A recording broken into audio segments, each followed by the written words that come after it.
One of my favorite things about the Warlords of the Sandsea series is the themes of redemption that showed up as I continued to write about various characters. And we have three types of redemption stories that are in the three main works. So we have Kazra's story, we have Talitha's quintet, and then we have Zula's trilogy. The first one, in Kazra's story, which is a prequel to Talitha's story, you see a personal redemption arc. In the events prior to Magian, when we first meet Kazra, she has been accessory to war crimes and has helped facilitate genocide. And so she's out in the desert kind of as self-imposed punishment. And that book follows her personal redemption story and finding love and learning to accept love. Talitha's story, the Talitha quintet, follows more of a corporate redemption. It's more of a redemption of lineage. So Talitha, while she hasn't done so many bad things herself, her family has, and her city has, the governing class has, and she's trying to rectify that by preventing wars and future bloodshed. And so the story follows the process of her trying to bring peace and trying to bring reconciliation and bringing some recompense for things that have been done in the past.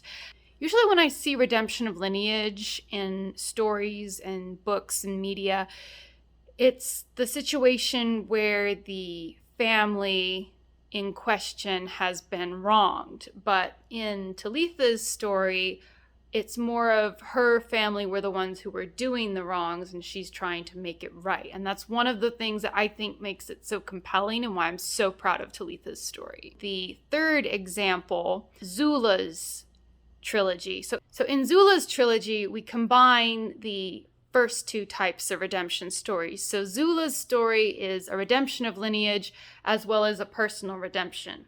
In Zula's trilogy, on the redemption of lineage side, it is a little more traditional in that her lineage and her family were wronged and they are being restored and they're being recompensated. They're not necessarily making recompense like they are in Talitha's quintet. But in Zula's story, it's a combination of two. So there's this thing that Zula kind of did that she's kind of responsible for what happened, but kind of not. It was one of those deals where like her punishment didn't fit the crime type deal. And so in her story, we see her go through personal redemption and she gets to find love. And at the same time, her family is restored and her family gets paid back for the bad things that were done to them unfairly. So that is one of the things I love about the Sandsea, just these themes that emerged. I didn't plan them out. They just popped up organically. And I'm so proud of this series. And Saudi is on sale for this month, and I hope you can snap it up while it is 99 cents.